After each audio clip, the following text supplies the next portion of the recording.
বাদশা সাদ্দাত 300 বছর লাগাইয়া কত দামি কল্পিত স্বর্গ দুনিয়াতে বানাইলেন, কত টাকা পয়সা দিয়া, কত কষ্ট করিয়া এত বড় কল্পিত স্বর্গ দুনিয়াতেই স্বর্গ বানালেন, এত সুন্দর করে বানালেন। ওই বাদশা সাদ্দাতও ওই জায়গার মধ্যে যেতে পারে নাই। যখন নিজের ঘোড়াটা নিয়া সব কাজ কমপ্লিট করে স্বর্গের মধ্যে ঢুকবে, একটা পা ঘোড়ার উপরে আর একটা পা তার স্বর্গের মধ্যে রাখলো। এমন অবস্থায় আল্লাহ বলেন, হে আজরাইল যাও যাও, ওই সময়ে সাদ্দাদের রূহটাকে তুমি কবজ করে নিয়ে আসো। আজরাইল বলে, মালিক ওই সময়ে সাদ্দাদের রূহটা কবজ করতে আমার কষ্ট লেগেছিল। কারণটা কি জানেননি? কারণ হলো এত কষ্ট করিয়া টাকা পয়সা দিয়া স্বর্গ বানাইলো, এই স্বর্গের মধ্যে ঢুকার মতো অ্যাবিলিটি তার হয় নাই। একটা পা ঘোড়ার উপরে আর একটা পা সে রাখলো তার স্বর্গের মধ্যে, ঘুইরা ঘুইরা দেখবে ওই পরিমাণ হায়াতটাও সে পাইল না। আল্লাহ বলেন, হে আজরাইল তুমি জানো না? তুমি তো জানো, শুধু উপরের খবরগুলো, ভিতরের খবরটা তো জানো না। ওই যে জাহাজের মধ্যে কাস্টের উপরে যেই মহিলার রূহটাকে তুমি কবজ করলা, ওই মহিলার রূহটা কবজ করতে তোমার কষ্ট লেগেছিল। ওই মহিলা প্রসব করেছে যেই বাচ্চা, ওই বাচ্চাই হলো তুমি যেই বাদশা সাদ্দাদের কথা বলো, ওই মহিলার বাচ্চাই হলো বাদশা সাদ্দাত। আল্লাহ একদিন আজরাইলকে জিজ্ঞেস করলেন, হে আজরাইল, বনি আদমের রূহগুলো তুমি কবজ করেছো, দায়িত্ব তোমার। হে আজরাইল তুমি আমারে জানাও না, ওই বনি আদমের মধ্যে কোন কোন রূহ কবজ করতে তোমার অনেক কষ্ট হয়েছিল? আজরাইল জানায়া দেয়, হে ও দয়ার মালিক, বনি আদমের মধ্যে 2টা রূহ কবজ করতে আমার অনেক কষ্ট হয়েছে। কোন 2টা রূহ? বলে 1 নম্বরে এক আল্লাহর বান্দি মহিলা, বিশাল এক সমুদ্রের মধ্যে জাহাজটা প্লাবনের মধ্যে পড়িয়া যখনই ডুবিয়া যাবে, ওই হালাতে সবাই ডুবিয়া গেল। এক প্রেগনেন্ট মহিলা, গর্ভবতী মহিলা কাঠের মধ্যে বসা, একটু পরেই এই মহিলা একটা বাচ্চা প্রসব করবে। তোমার কুদরতের কারিশমা, ওই কাঠের উপরেই আল্লাহর বান্দির একটু পরে প্রসব হয়ে গেল। সন্তানটা দুনিয়ার মধ্যে ওই কাষ্টের উপরেই যখন দুনিয়াতে আসলো, তখনই তোমার অর্ডার হয়ে গেল, হে আজরাইল যাও, এই বান্দির রূহটাকে কবজ করে তুমি নিয়ে চলে আসো। আমি যখন ওই কাঠের উপরে ঝুলন্ত ওই মহিলার রূহটাকে কবজ করার জন্য যখন আমি চলে গেলাম, আমার মনের মধ্যে অনেক কষ্ট ওই সময়ে লেগেছিল। কারণ কি আল্লাহ জানেন না? কারণ হলো এই কাঠের মধ্যে যে এই বান্দি সন্তানটা, ওই সন্তানের কি উপায় হবে, কই যাবে? কারণ দুনিয়াতে তার মা থাকবে না। মা ছাড়া সন্তানেরা যেই পরিমাণ পাগল পারা হয়ে যাবে, হে বান্দারা ওই হসপিটালের বেডের মধ্যে গিয়া দেখবেন, ওই জায়গার মধ্যে কত মায়েরা ডেলিভারির সময়ে দুনিয়া থেকে বিদায় নিয়ে চলে গেল। সন্তানেরা কত কষ্ট করে লালিত পালিত হয়ে গেল, কারণ দুনিয়াতে মা নাই।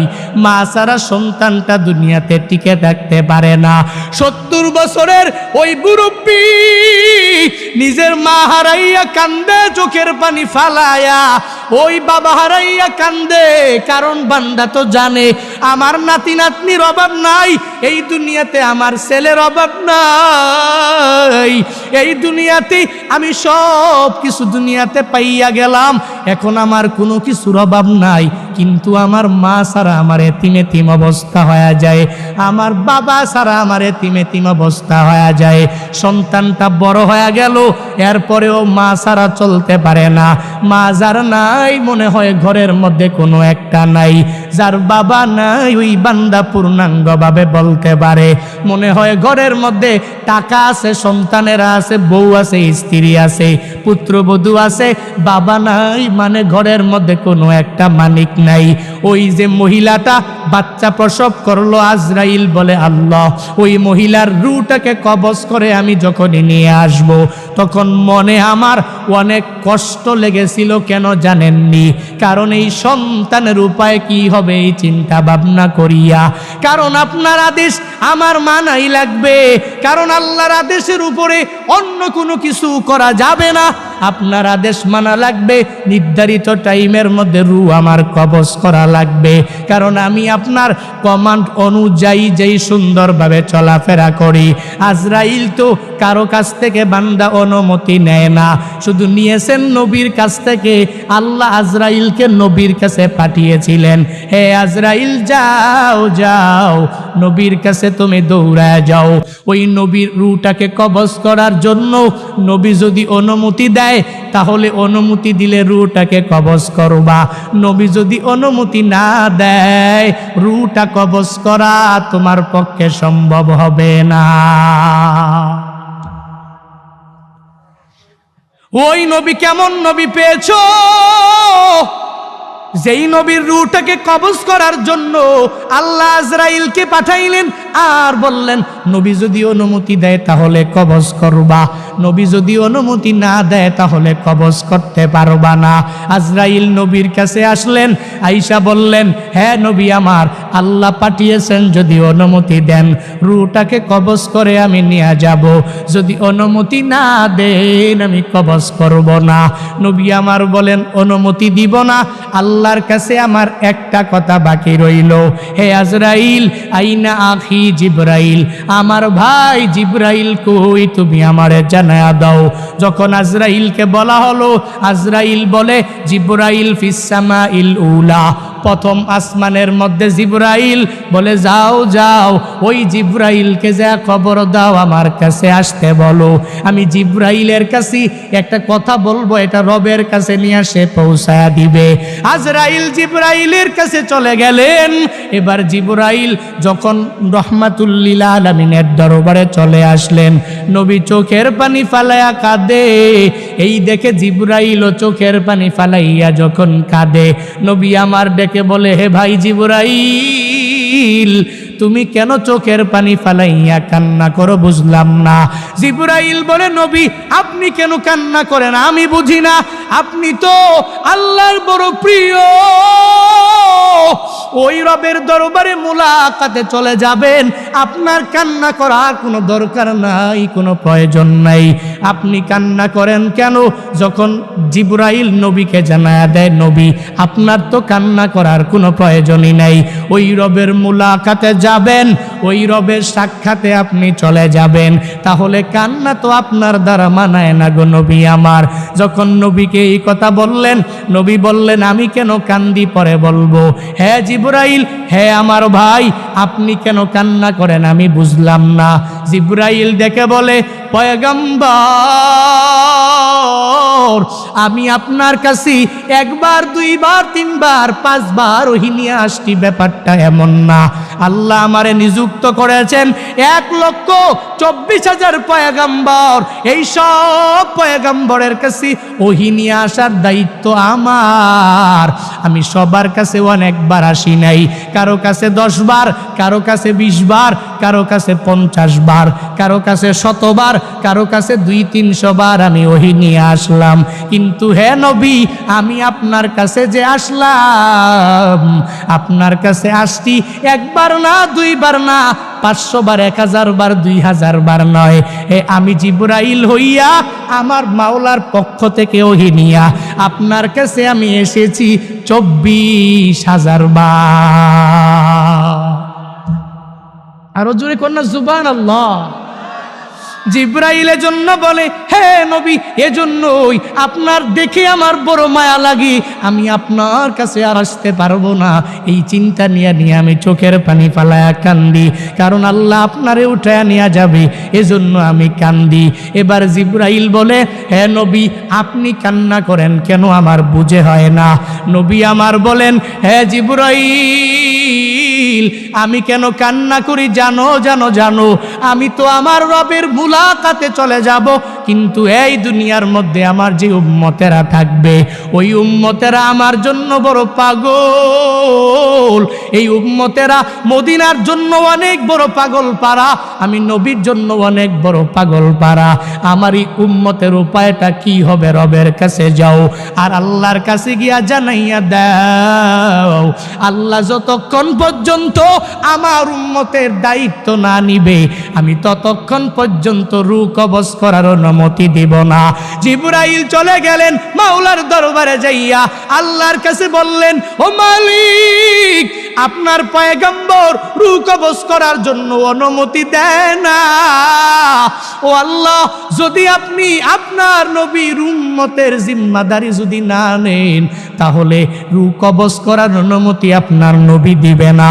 যখন এই কথা বলল, এই কথা বলার পরে আল্লাহ বলেন, হ্যাঁ জিবরাইল, যাও যাও, আমার নবীর কাছে চলে যাও। ওই নবীর কাছে গিয়া তুমি জানায়া দাও, ওই নবী দুনিয়াতে জীবিত থাকা অবস্থায় উম্মতের জন্য নবী এত বড় পাগল পারা, ওই উম্মতের জন্য নবী দায়িত্ব নিয়ে নিল। নবীকে আমি আল্লাহ উঠে নিয়ে যাব। আজরাইল রূহটাকে কবজ করার পর থেকে কিয়ামত পর্যন্ত আমি আল্লাহ আমার নবীর উম্মতের দায়িত্ব আমি নিজেই নিয়ে নিলাম। ইমামুল আউয়ালিন ওয়াল আখিরিন বহরে সদকা রহমাতাল লিল আলামিন, শুদ্ধ ওজুদাস রহমাতাল লিল আলামিন, মসজিদে উ শুদ্ধ হামারু এ জমিন, সৈয়দুল কাউনাইন খতমুল মুরসালিন, আখির মদবুদে ফখরুল আউয়ালিন। ওই নবীর কাছে অনুমতি নেওয়ার জন্য আজরাইল আসলেন। হে বান্দারা, এরপরে যখন জিব্রাইল আল্লাহর কাছে এই কথা বলার পরে আল্লাহ যখন বললেন, যাও যাও, নবীর উম্মতের জিম্মাদারি আমি নিয়ে নিলাম, এই কথা বলার পর এবার যখন জিব্রাইল চলে আসলেন নবীর কাছে, এসে বলে, হ্যাঁ নবী আমার, আল্লাহ বলেছেন আপনার উম্মতের দায়িত্ব আল্লাহ নিজেই নিয়ে নিয়েছেন। এবার নবী বলে, অসুবিধা নাই, এখন আর আমার কোনো চাওয়া নাই, পাওয়া নাই, কোনো কিছুই নাই। হে আজরাইল, তুমি আমার রূহটাকে কবজ করে করে করে করে নিয়ে যাও। আজরাইল রহমাতুল লিল আলামিনের রূহটাকে কবজ করার জন্য ওই নবীর বুকের মধ্যে যখনই হাতটা রাখলেন, রহমাতুল লিল আলামিন বলে, ভাই আমার আজরাইল, আমার মনে হয় তুমি যে আমার বুকের মধ্যে হাতটা রাখলা, এই হাতটা রাখছো মনে হয় আসমান জমিন তুমি আমার বুকের মধ্যে উঠায়া দিলা। হে ভাই আমার আজরাইল, আমার উম্মতের বেলায়ও কি এমনটা হয়ে যাবে? আমার উম্মতেরও কি এই পরিমাণ কষ্ট হয়ে যাবে? কারণ আমার এই উম্মতেরা আমি নবীর জন্য বড় পাগল। বাংলাদেশ মদিনা থেকে কত দূর, এরপরেও এই উম্মতেরা নবীর জন্য কত বড় পাগল পারা। ওই নবীর রওজায় যাওয়ার জন্য এই মানুষগুলো কি পরিমাণ পাগল পারা। মক্কায় মদিনায় যেতে চায় না এমন কোনো বান্দা নাই। বাংলাদেশ বাদ দাও, পৃথিবীর যে কোনো প্রান্তে যেই নবীর আদনা থেকে আদনা উম্মত আছে, ওই উম্মত নবীর রওজায় যাইয়া সশরীরে সালাম দেওয়ার জন্য বড় পাগল পারা। কত বান্দা টেলিফোন করে বলে, হুজুর ওই যে মক্কায় গেলেন, মদিনায় গেলেন, আমার টাকা নাই, আমার অ্যাবিলিটি নাই, আমি মক্কায় যেতে পারি না, মদিনায় যেতে পারি না, আমি আমার নবীর রওজা মুবারকের সামনে যাইয়া সশরীরে আমি নবীরে সালাম দিতে পারি না, আমার জন্য দোয়া করবেন। আমি জীবনে একবার হলেও যাতে করে মদিনার মধ্যে যেতে পারি, আমি যাতে করে জীবনে একবার হলেও মক্কায় যেতে পারি।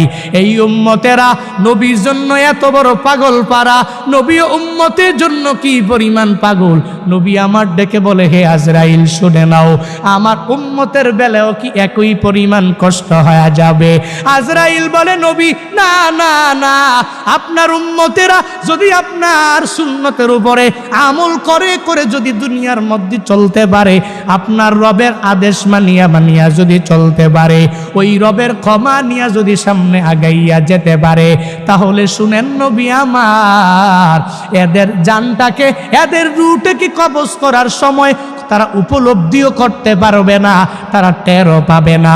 ছোট্ট বাচ্চা মায়ের কুলের মধ্যে যেরকম ভাবে দুধ পান করে, ওই ছোট্ট বাচ্চার কোনো টেনশন নাই, কোনো চিন্তা নাই।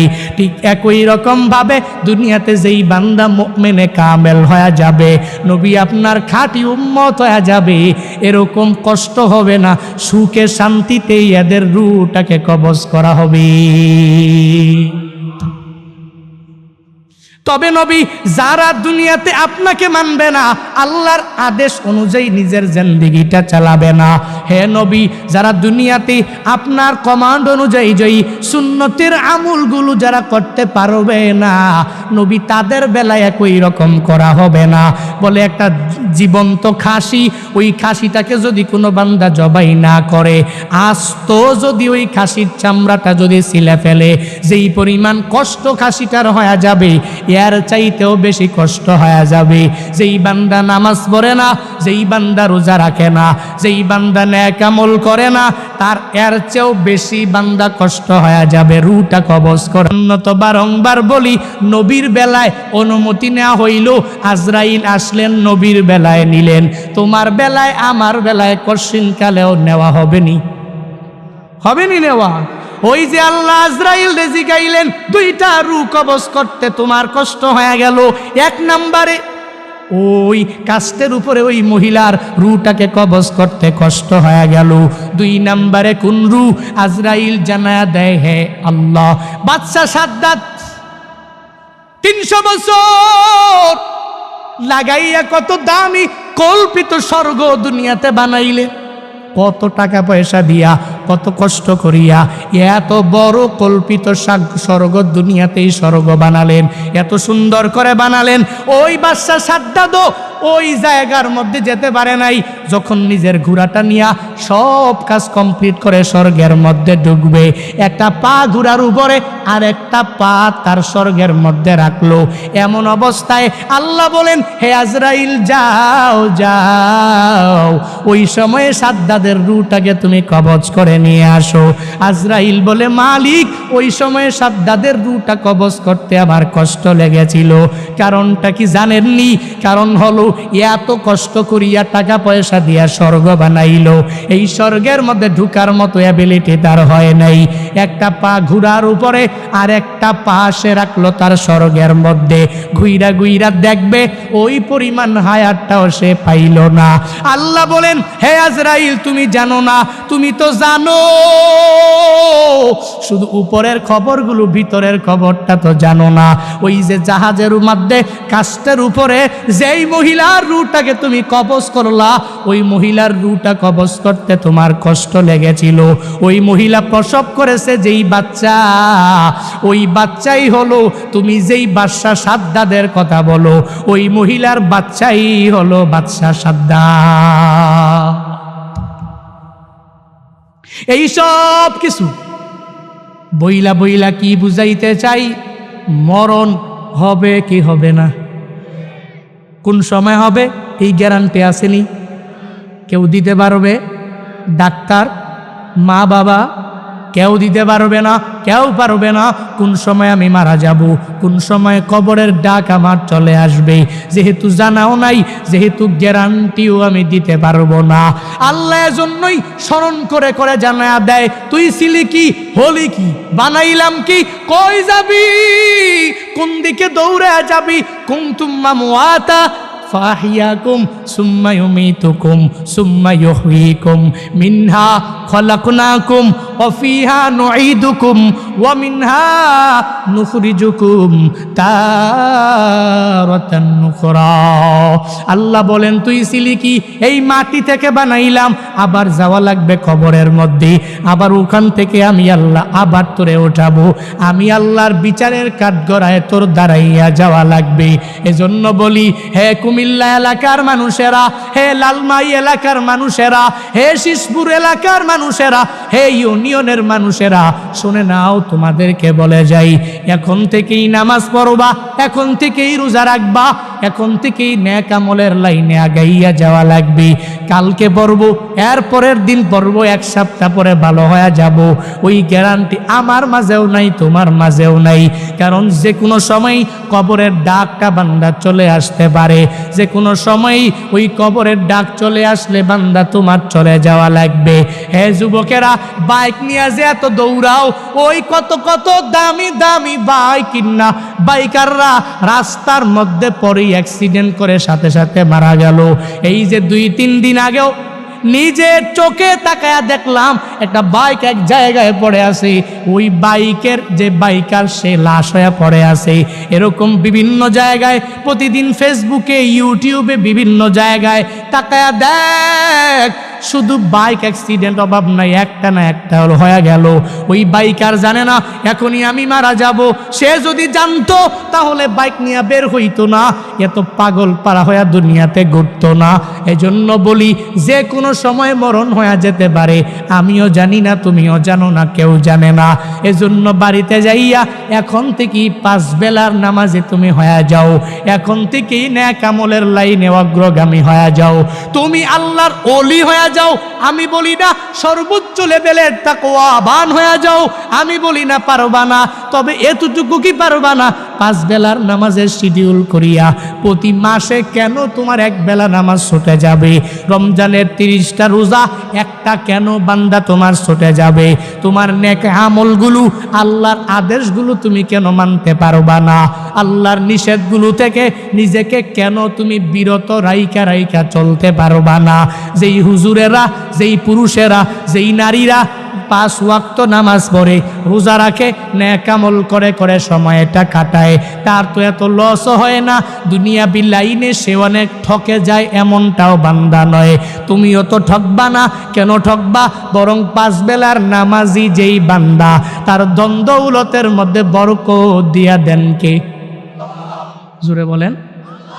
দুনিয়াতে দেখবেন ধনী যারা, যেই বান্দা 5 বেলা নামাজি, ওই বান্দাই দেখবেন এত ধনী। তার ধনী ঠিক আছে, টাকা পয়সার মধ্যে বরকতের অভাব নাই, তবে যেই বান্দা ধনী হয়েছে হালাল ওয়েতে, হারাম ওয়েতে যে ধনী, সুদি লেনদেন টেনদেন কইরা ঘুষ টুস খায়া যে হইছে ধনী, ওই ধনে কোনো বরকত নাই, ওই টাকায় কোনো বরকত নাই, ওই বাড়িতে বরকত নাই, ওই সন্তানগুলোর মধ্যে কোনো বরকত নাই, কারণ টাকার মধ্যে তো হালাল নাই।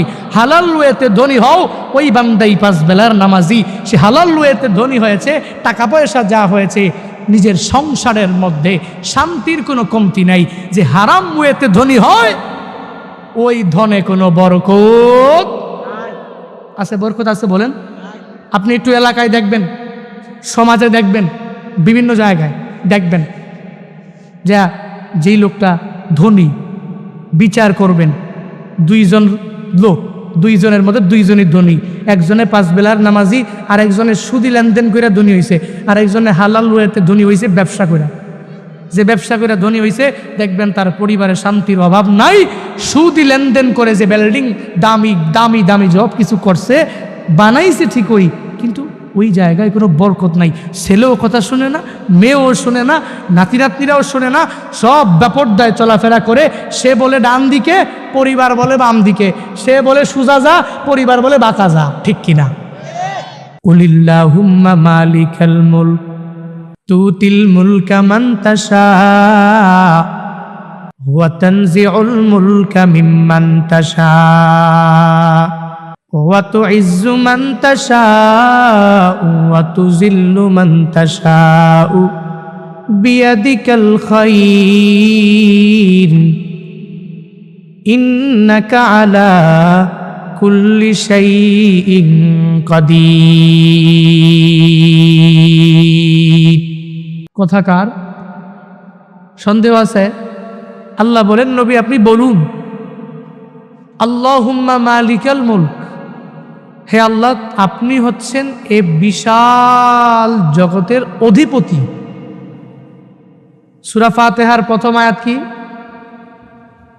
আলহামদুলিল্লাহি রাব্বিল, সবাই বলেন আলহামদুলিল্লাহি রাব্বিল আলামিন। মানে কি? সমস্ত প্রশংসা ওই রবের, যেই রব শুধুমাত্র কেবলমাত্র দুনিয়ার মালিক এমনটা নয়, বরং আলামিন। শুধুমাত্র আলম নয়, আলম তো এক বচন, আলামুন জমা। সমস্ত জাহান, দুনিয়াতেও এই আসমান জমিনের মালিক যে আল্লাহ, আখেরাতেও বিচার করনেওয়ালা মালিককে। এজন্যই তো আর রহমানির রহিম, মালিক ইয়াউমিদ্দিন। ওই দিনের মালিককে, বিচারককে। ওই দিন আল্লাহ যা করবেন, যা চাইবেন, নিজের মতো করে বিচার করবেন, কারণ ওই দিনের মালিক তো তিনি। এটাই আল্লাহ বলেন, নবী আপনি উম্মতেরে বলুন, আল্লাহুম্মা মালিকাল মুলক, হে আল্লাহ আপনি হচ্ছেন এই রাজত্বের অধিপতি। তুতিল মুলকা মান তাশা, যাকে ইচ্ছা তাকে আপনি রাজত্ব দেন। ওয়া তানজিউল মুলকা মিম্মান তাশা, আবার যাকে ইচ্ছা তার কাছ থেকে ক্ষমতাটা ছিনায় আনেন। অত ইজ্জু মান তাশা, যাকে ইচ্ছা তাকে সম্মান দেন। অত জিল্লু মান তাশা, যাকে ইচ্ছা তাকে আপনি তো জিল্লতি দেন, মানে মর্যাদার আসন থেকে নামায়া দেন, বেইজ্জতি করেন। সকল কিছুর ক্ষমতা তো আপনার হাতেই, সকল কিছু বলে আল্লাহ বলেন, নবী উম্মতেরে বলুন, বিয়াদিকাল খায়র, সকল কিছুর উত্তমতা, খায়রাত, সফলতা একজনের হাতে। তিনি কে? এটাই বুঝাতে চাইলেন, ইন্নাকা আলা কুল্লি শাইইন কাদির, নিশ্চয়ই আল্লাহ আপনি সকল কিছুর উপরে, আপনিই তো ক্ষমতা রাখেন, আপনি পাওয়ার খাটাইতে পারেন। দুনিয়ার কেউ খাটাইতে পারবে? মাঝে মাঝে কিছু মানুষ খাটাইতে চায়, পাওয়ার খাটায়, মনে করে আমি তো আমি, আমাকে কে কি করবে, আমারই তো পাওয়ার, কে আমার থেকে পাওয়ার ছিনিয়ে আনবে, টাকা তো আমারই, কে আমাকে গরিব বলবে, সব তো আমার। নিজের নিজের বলে বলে আমার আমার বলে, এরকম লোক সমাজে অভাব নাই। কিন্তু এই ব্যক্তিগুলো জানে না সকল কিছুর ক্ষমতা আল্লাহর হাতে। আল্লাহর হাতে যেহেতু ক্ষমতা, তাহলে ক্ষমতা তুমি দেখাইবা কেন? যা দেখাইতে পারে তো আল্লাহ দেখাবে, কারণ আল্লাহ কিছু করতে হলে লেবার লাগে না, শ্রমিক লাগে না। আমি একটা কিছু করতে হলে লেবার লাগবে নি? লাগবে কি লাগবে না? বিল্ডিং বানাইতেছেন 1400, 1500, 900, 1000, 1200 স্কোয়ার ফিট বিল্ডিং, শুরু করতেই তো শেষ টাকা 10 লাখ 20 লাখ নাই। নিচ থেকে উঠাইতে গিয়ে পাইলিং টাইলিং করতে করতে লেবার কি কম লাগেনি? অনেক বেশি লাগে।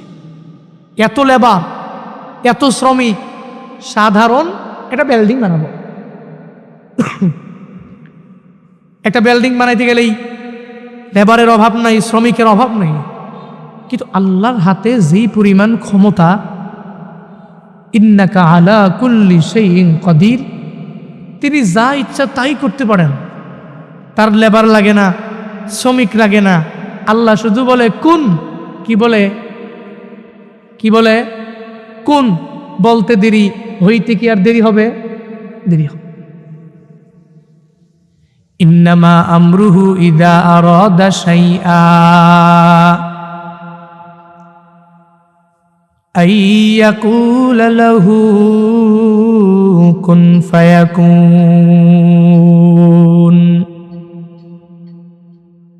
ফাসুবহানাল্লাযী বিয়াদিহি মালাকুতু কুল্লি শাইইন ওয়া ইলাইহি তুরজাউন।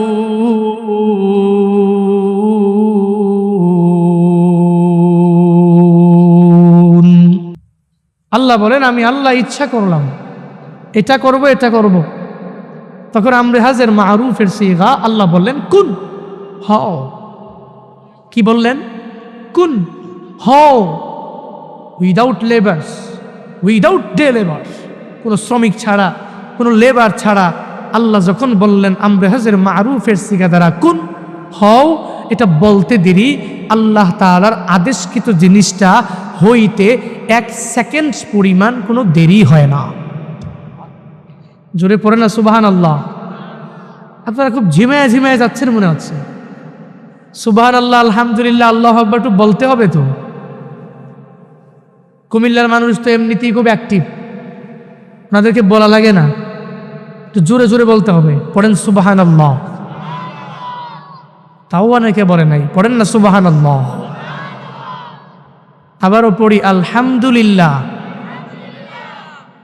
আবারও মালিকের বড়ত্ব চিল্লা একবার করে প্রকাশ করি, পড়ি আল্লাহু আকবার।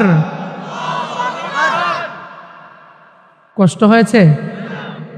গুনাহ হয়েছে? প্রতিদান দিয়েছেন কে? দিবেন কে? প্রতিদান কি বড় না ছোট?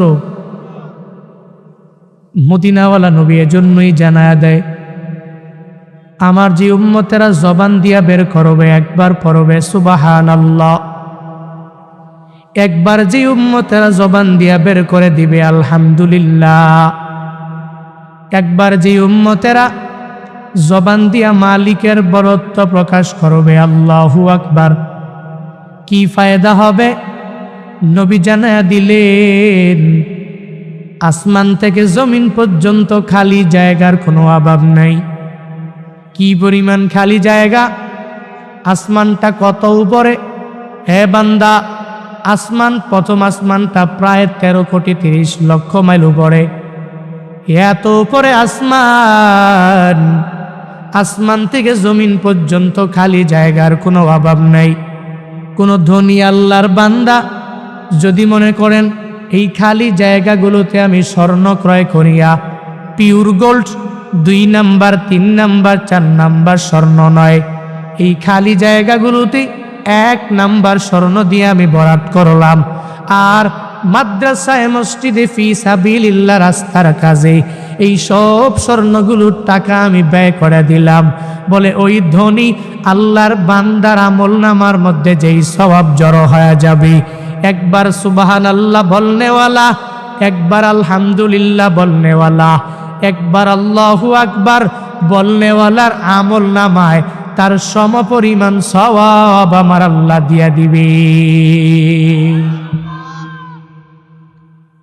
এজন্য তো বারংবার বলি, সুবহানাল্লাহ পড়ো, আলহামদুলিল্লাহ পড়ো, আল্লাহু আকবার জবান দিয়া যদি তুমি সুন্দরভাবে বের করে দিতে পারো, কি ফায়দা হবে? নবী বলেন, যেই বান্দা এই তাসবিহগুলো জবান দিয়া বের করবে, বের করতে দেরি হয়ে যাবে, জান্নাতের মধ্যে ওই বান্দার জন্য আল্লাহ মায়া করিয়া এমন একটা বৃক্ষরোপণ করবে, বলে আরবের দ্রুতগামী যেই ঘোড়া, ওই ঘোড়া আস্তে দৌড়ায় না, বরং বান্দা জোরে দৌড়ায়। এত জোরে যেই ঘোড়া দৌড়ায়, ওই ঘোড়াও যদি সুবহানাল্লাহ বলনেওয়ালার জন্য যেই বৃক্ষটা আল্লাহ মায়া করে জান্নাতের মধ্যে বান্দার জন্য লাগাইলেন, ওই দ্রুতগামী ঘোড়াও যদি ওই বৃক্ষের নিচে দিয়া 400 বছর পর্যন্ত যদি দৌড়ায়, দৌড়ানো শেষ হয়ে যাবে, দৌড়াইয়া ওই ঘোড়াটাও হয়রান হয়ে যাবে, তবুও বৃক্ষের ছায়া শেষ করতে পারবে না।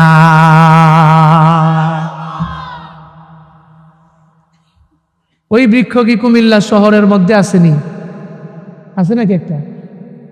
নাইলে ঢাকা রাজধানীতে আছে না? নাই। আছে কই? জান্নাতে আছে কই? কার জন্য আছে? আমরার জন্য। আহা, কি সুন্দর করে মায়া লাগা, আমরার জন্য। এটা গর্ব করে বলবেন, কার জন্য? আমরার জন্য। কে বানিয়েছে? কে রোপণ করেছে? আল্লাহ করেছে, বান্দার জন্য করেছে। এর পরেও কেন চুপটি মেরে বসবেন বলেন তো? চুপ করে বসে থাকে ফায়দা কি বলেন তো? নিজের গুরুত্বপূর্ণ সময়ে ব্যয় করে বসছেন। একটু সুবহানাল্লাহ, আলহামদুলিল্লাহ, আল্লাহু আকবার পড়লে শুনতেও ভালো লাগবে, প্রত্যেকের একটু প্রতিদানও পেয়ে যাব। সকলে পড়ি সুবহানাল্লাহ, পড়ি আলহামদুলিল্লাহ, পড়ি আল্লাহু আকবার। আল্লাহ, তোমার নবীর ঘোষণা অনুযায়ী যেই প্রতিদান পাওয়া যাবে, যেই প্রতিদানের ঘোষণা নবী দিয়েছে, আল্লাহ এই প্রত্যেকটা মানুষ সুবহানাল্লাহ, আলহামদুলিল্লাহ, আল্লাহু আকবার পড়েছে, প্রত্যেককে নবীর ঘোষণা অনুযায়ী, হাদিস অনুযায়ী প্রত্যেকের আমল নামায় ওই পরিমাণ প্রতিদান তুমি দাও। সকলে পড়ি আমিন। আরো জোরে পড়ি। আমাদেরকে যেন এখানে কে এনেছেন? তাহলে ওই আল্লাহর প্রশংসা দরকার আছে না নাই? এই জন্য আবারও পড়ি আলহামদুলিল্লাহ। আগেই বলেছি আমরা আসতে পারি নাই, আমাদেরকে এনেছেন আল্লাহ। আমরা যাইতে পারি না, যাওয়ার মতো তৌফিক দেয় আল্লাহ। ঢাকা যাবেন, ওই মেন রোডে গিয়া বিজয়পুর গিয়া তিশা বাসে উঠছেন, গন্তব্য কই? ঢাকায়। ঢাকায় যাব, ঢাকা পর্যন্ত যাওয়ার মতো ক্ষমতা আপনার আছে? যদি আল্লাহ তৌফিক দেয় তাহলে ডেস্টিনেশন পর্যন্ত পৌঁছা যাবে, নচেত পৌঁছা যাবে? পৌঁছা যাবে। এই চিন্তা নিয়ে ঘুরতে হবে। সর্বাবস্থায় মনে রাখতে হবে মালাকুল মউত যে কোনো টাইমে যে কোনো সময়ে আমার সামনে উপস্থিত হতে পারে। কারণ আমি তো ছিলাম কি, এখন কি, আমি যাব কই, শুধু এই চিন্তাটা ঢুকাইতে হবে। খুতবায় যে আয়াত পড়েছি এই আয়াতে এই চিন্তা ঢুকানোর কথাই বলা হয়েছে।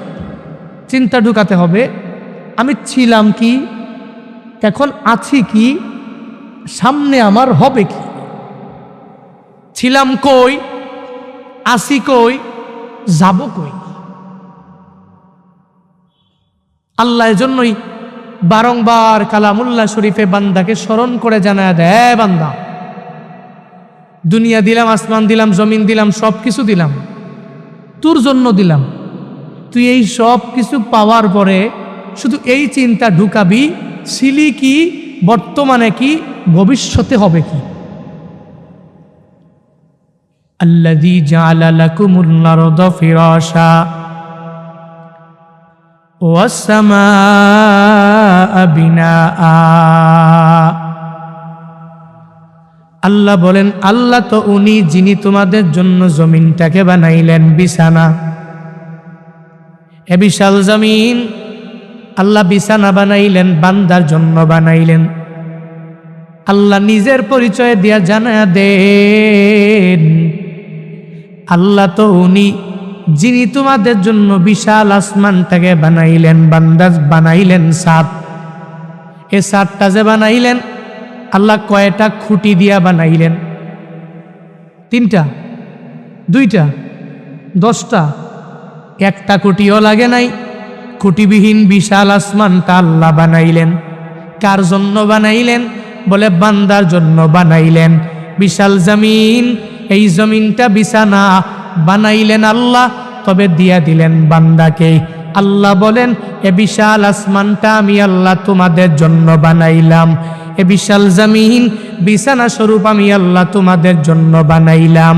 আসমান বানাইলাম তোমার জন্য, জমিনটাও পূর্ণাঙ্গ বানাইলাম তোমাদের জন্য। হে বান্দারা, এই আসমান জমিনটা পাওয়ার পরে এর পরেও কি তুই রবকে মানবি না? এরপরেও কি রবের কৃতজ্ঞতা তুই প্রকাশ করবি না? এত নেয়ামত পাওয়ার পরে এরপরেও কি কাফিরিনদের অন্তর্ভুক্ত হয়ে যাবি? এত নেয়ামত পাওয়ার পরে এরপরেও কি তুই মুশরিকিনদের অন্তর্ভুক্ত হয়ে যাবি? এরপরেও কি তুই আল্লাহর ওই আদেশ অনুযায়ী 5 বেলার নামাজে তুই যাবি না? এরপরেও কি রমজানের 30টা রোজা তুই রাখবি না? এরপরেও কি ওই রবের আদেশ অনুযায়ী তুই তোর জিন্দেগিটা চালাইবি না? আল্লাহ বলেন হে গোলাম, আমি রব তোরে মায়া করে করে আসমান দিলাম, তোর জন্য সাদ হিসাবে আসমানটা বানাইলাম। এ বিশাল জমিন বিছানা হিসাবে আমি আল্লাহ তোরে দিয়া দিলাম। এই সব আমি আল্লাহ তোর জন্যই বান্দা বানাইলাম। এরপরে তোর কাজ হবে কি জানো? বলে কাজ হলো তুই দ্রুত গতিতে ওই রবের দিকে ফিরিয়া যাবি।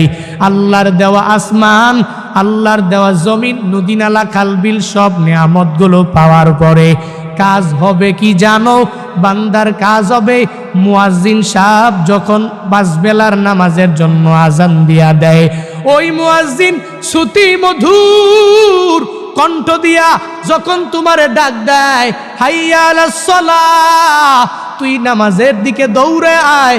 তুই নামাজের দিকে, কল্যাণের দিকে যদি দৌড়ে আসো, তাহলে সফল হয়ে যাবি, কল্যাণকামীদের অন্তর্ভুক্ত তুই হয়ে যাবি। আল্লাহর দেওয়া বিশাল খুঁটিবিহীন এই আসমানটা বান্দা পাওয়ার পরে, আল্লাহর দেওয়া বিশাল এই বিছানা জমিনটা বান্দা পাওয়ার পরে, বান্দার কাজ, বান্দা আল্লাহর আদেশ অনুযায়ী চলবে। বান্দার কাজ, আল্লাহর নিষেধ অনুযায়ী বান্দা পূর্ণাঙ্গ চলবে, বিরত থেকে থেকে নিজেকে রাখবে। আল্লাহ যা নিষেধ করলেন তার ধারে কাছেও যাওয়া যাবে না। আল্লাহ যা আদেশ করলেন তা পূর্ণাঙ্গভাবে মানিয়া মানিয়া বান্দার চলা লাগবে। আল্লাহ নিজে এজন্যই বান্দাকে জানা দেয়, হে আমার বান্দারা, কাইফা তাকফুরুনা বিল্লাহ। এরপরেও কি তুই ওই রবের অস্বীকার করবি? অথচ তাকায়া দেখ, তুই ছিলি কি, আমি আল্লাহ তোরে বানাইলাম কি, আবার তোর কোন জায়গার মধ্যে যাওয়া লাগবে। আল্লাহ এজন্যই তো স্মরণ করে করে জানায়া দেয়, কুনতুম আমওয়াতা, তোমরা ছিলা মৃত, ফাহিয়াকুম, এরপরে আমি আল্লাহ জীবিত করে দুনিয়াতে পাঠাইলাম। আবার সুম্মা ইউমিতুকুম, ওই কবরের মধ্যে তোমার চলে যাওয়া লাগবে। ওই কবর তো ওখানেই শেষ নটা, আখেরাতের প্রথম মানজিল রে বান্দা।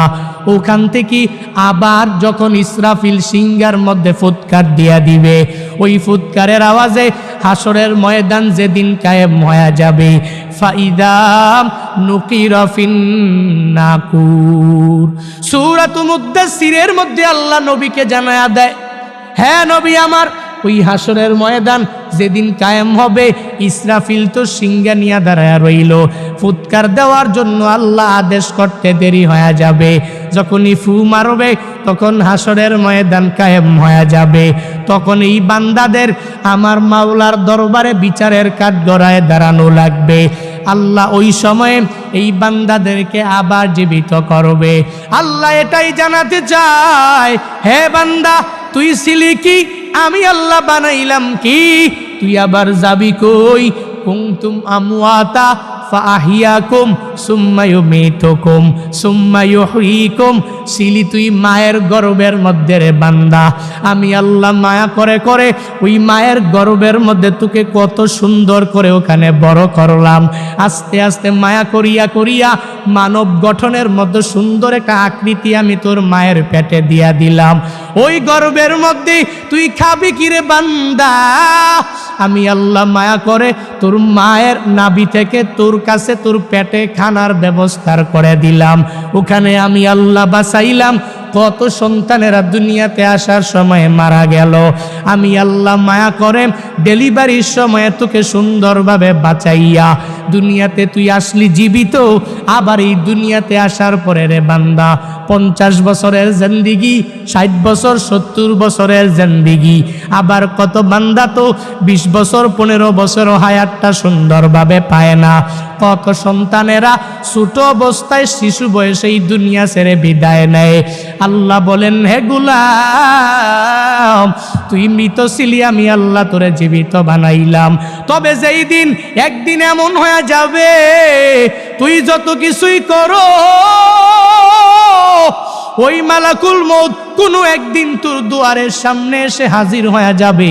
ওই দিন যতই তুমি বাড়াবাড়ি করো, আর যদি বলো 1 বছরের জন্য তুমি আমারে সময় দাও, সময় দেওয়া হবে না।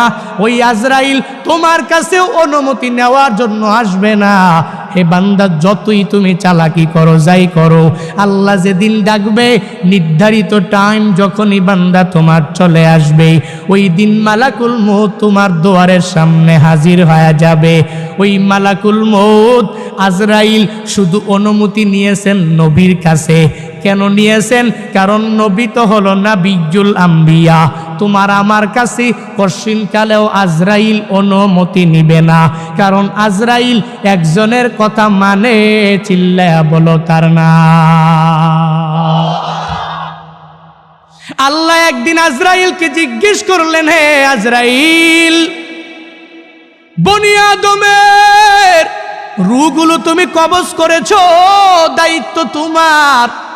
হে আজরাইল, তুমি আমারে জানাও না, ওই বনি আদমের মধ্যে কোন কোন রূহ কবজ করতে তোমার অনেক কষ্ট হয়েছিল? আজরাইল জানায়া দেয়, হে ও দয়ার মালিক, বনি আদমের মধ্যে দুইটা রূহ কবজ করতে আমার অনেক কষ্ট হয়েছে। কোন দুইটা রূহ? বলে এক নাম্বারে এক আল্লাহর বান্দি মহিলা, বিশাল এক সমুদ্রের মধ্যে জাহাজটা প্লাবনের মধ্যে পড়িয়া যখনই ডুবিয়া যাবে, ওই হালাতে সবাই ডুবিয়া গেল। এক প্রেগনেন্ট মহিলা, গর্ভবতী মহিলা কাঠের মধ্যে বসা, একটু পরেই এই মহিলা একটা বাচ্চা প্রসব করবে। তোমার কুদরতের কারিশমা, ওই কাঠের উপরেই আল্লাহর বান্দির একটু পরে প্রসব হয়ে গেল।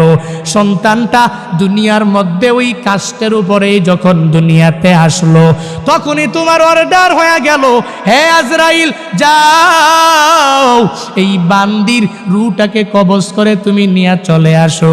আমি যখন ওই কাঠের উপরে ঝুলন্ত ওই মহিলার রূহটাকে কবজ করার জন্য যখন আমি চলে গেলাম, আমার মনের মধ্যে অনেক কষ্ট ওই সময়ে লেগেছিল। কারণ কি আল্লাহ জানেন না? কারণ হলো এই কাঠের মধ্যে যে এই বান্দি সন্তানটা, ওই সন্তানের কি উপায় হবে, কই যাবে? কারণ দুনিয়াতে তার মা থাকবে না। মা ছাড়া সন্তানেরা যেই পরিমাণ পাগল পারা হয়ে যাবে, হে বান্দারা, ওই হসপিটালের বেডের মধ্যে গিয়া দেখবেন, ওই জায়গার মধ্যে কত মায়েরা ডেলিভারির সময়ে দুনিয়া থেকে বিদায় নিয়ে চলে গেল। সন্তানেরা কত কষ্ট করে লালিত পালিত হয়ে গেল, কারণ দুনিয়াতে মা নাই। মা ছাড়া সন্তানটা দুনিয়াতে টিকে থাকতে পারে না। 70 বছরের ওই মুরব্বী নিজের মা হারাইয়া কান্দে, চোখের পানি ফালায়া, ওই বাবা হারাইয়া কান্দে।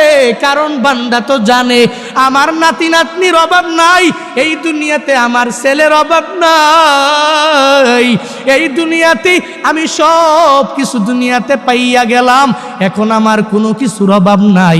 কিন্তু আমার মা ছাড়া আমার এতিম অবস্থা হয়ে যায়, আমার বাবা ছাড়া আমার এতিম অবস্থা হয়ে যায়। সন্তানটা বড় হয়ে গেল, এরপরেও মা ছাড়া চলতে পারে না। মা যার নাই, মনে হয় ঘরের মধ্যে কোনো একটা নাই। যার বাবা নাই, ওই বান্দা পূর্ণাঙ্গভাবে বলতে পারে মনে হয় ঘরের মধ্যে টাকা আছে, সন্তানেরা আছে, বউ আছে, স্ত্রী আছে, পুত্রবধূ আছে, বাবা নাই, মানে ঘরের মধ্যে কোনো একটা মালিক নাই। ওই যে মহিলাটা বাচ্চা প্রসব করলো, আজরাইল বলে আল্লাহ, ওই মহিলার রূহটাকে কবজ করে আমি যখনই নিয়ে আসব, তখন মনে আমার অনেক কষ্ট লেগেছিল। কেন জানেননি? কারণ এই সন্তানের উপায় কি হবে এই চিন্তা ভাবনা করিয়া। কারণ আপনার আদেশ আমার মানাই লাগবে, কারণ আল্লাহর আদেশের উপরে অন্য কোনো কিছু করা যাবে না। আপনার আদেশ মানা লাগবে, নির্ধারিত টাইমের মধ্যে রূহ আমার কবজ করা লাগবে। কারণ আমি আপনার কমান্ড অনুযায়ী যেই সুন্দরভাবে চলাফেরা করি। আজরাইল তো কারো কাছ থেকে বান্দা অনুমতি নেয় না, শুধু নিয়েছেন নবীর কাছ থেকে। আল্লাহ আজরাইলকে নবীর কাছে পাঠিয়েছিলেন, হে আজরাইল যাও, নবীর কাছে তুমি দৌড়ায় যাও। ওই নবীর রূহটাকে কবজ করার জন্য নবী যদি অনুমতি দেয়, তাহলে অনুমতি দিলে রূহটাকে কবজ করবা। নবী যদি অনুমতি না দেয়, রূহটা কবজ করা তোমার পক্ষে সম্ভব হবে না। ওই নবী কেমন নবী পেয়েছো? যেই নবীর রূহটাকে কবজ করার জন্য আল্লাহ আজরাইলকে পাঠাইলেন আর বললেন, নবী যদি অনুমতি দেয় তাহলে কবজ করবা, নবী যদি অনুমতি না দেয় তাহলে কবজ করতে পারবা না। আজরাইল নবীর কাছে আসলেন, আয়েশা বললেন, হ্যাঁ নবী আমার, আল্লাহ পাঠিয়েছেন, যদি অনুমতি দেন রূহটাকে কবজ করে আমি নিয়ে যাব, যদি অনুমতি না দেন আমি কবজ করব না। নবী আমার বলেন, অনুমতি দিব না, আল্লাহর কাছে আমার একটা কথা বাকি রইল, হে আজরাইল, আইনা আখি জিবরাইল, আমার ভাই জিবরাইল কই, তুমি আমারে জানায়া দাও। যখন আজরাইলকে বলা হলো, আজরাইল বলে, জিবরাইল ফিস সামাইল উলা, প্রথম আসমানের মধ্যে জিবরাইল বলে, যাও যাও ওই জিবরাইলকে যা খবর দাও আমার কাছে আসতে বলো। আমি জিবরাইলের কাছে একটা কথা বলবো, এটা রবের কাছে নিয়ে সে পৌঁছায়া দিবে। আজরাইল জিবরাইলের কাছে চলে গেলেন। এবার জিবরাইল যখন রহমাতুল্লিল আলামিনের দরবারে চলে আসলেন, নবী চোখের পানি ফালাইয়া কাঁদে। এই দেখে জিবরাইলও চোখের পানি ফালাইয়া যখন কাঁদে, নবী আমার ডেকে বলে, হে ভাই জিবরাইল, তুমি কেন চোখের পানি ফালাইয়া কান্না করো বুঝলাম না। জিবরাইল বলে, নবী আপনি কেন কান্না করেন আমি বুঝি না, আপনি তো আল্লাহর বড় প্রিয়, ওই রবের দরবারে মুলাকাতে চলে যাবেন, আপনার কান্না করার কোনো দরকার নাই, কোনো প্রয়োজন নাই, আপনি কান্না করেন কেন?